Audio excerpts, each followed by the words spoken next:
Hey there, brother. This is Steve Horseman again with Good Guys to Great Men. Thank you once again for tuning in this week and clicking on this video. I appreciate you joining me for these.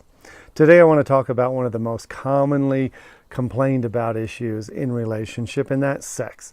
And specifically, I want to talk about the idea of arguing about sex. And why do I want to talk about this is because for 28 years in relationship with a woman who's now my ex-wife, I spent a lot of time doing things like arguing and talking and communicating and negotiating and trying to come up with a solution that was smart and logical to what I consider to be a sex problem.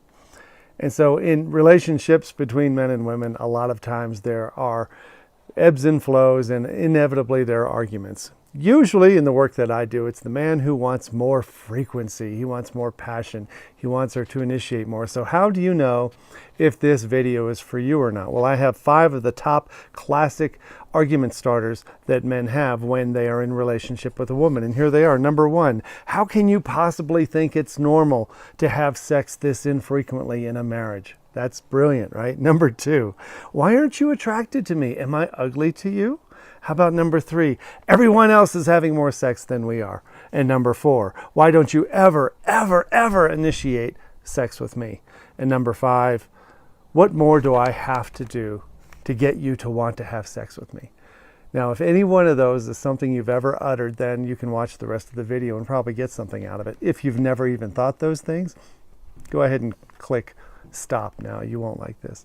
I want to give you some coaching tips around this, because I have been there and I have done that and I know what's going on. It isn't just a matter of playing a different game, trying to game her into liking you more and having sex with you, tricking her, somehow manipulating or controlling the situation. There has to be a total change in your energy. When you're trying to re-attract a wife who has become estranged or dismissive or distant, the worst thing you can do is start arguing about sex, thinking that if you would just have sex more, everything would be okay, because the truth is, and you know this in your heart, more sex is not the baseline problem.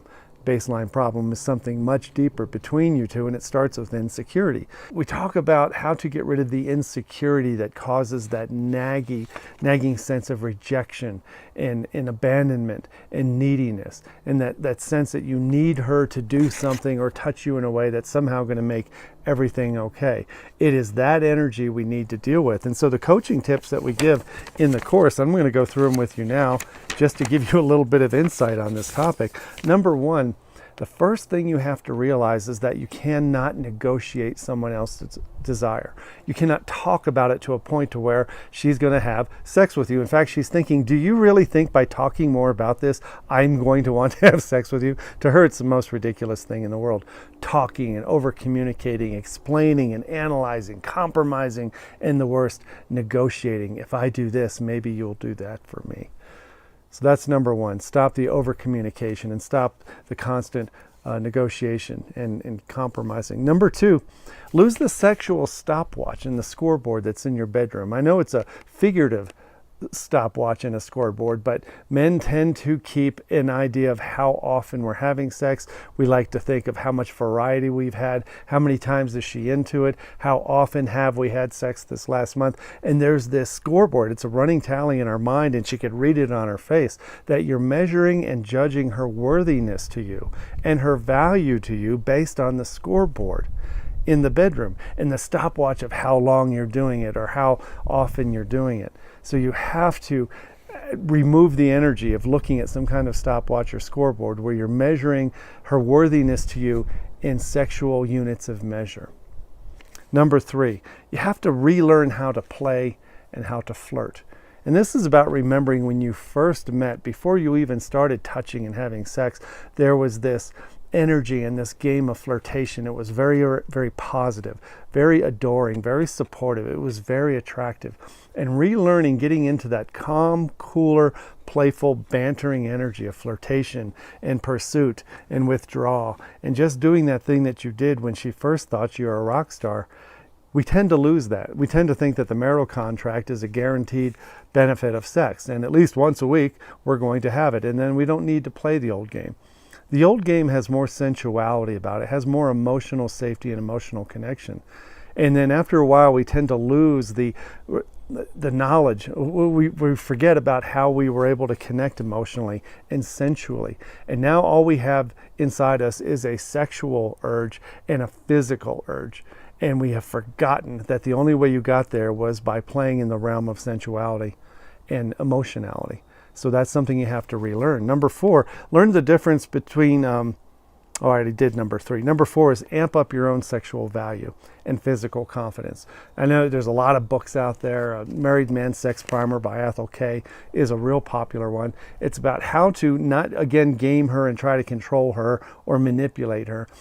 Most guys, by the time they start arguing, complaining, and negotiating sex, what they've lost is a tremendous sense of personal sexual value.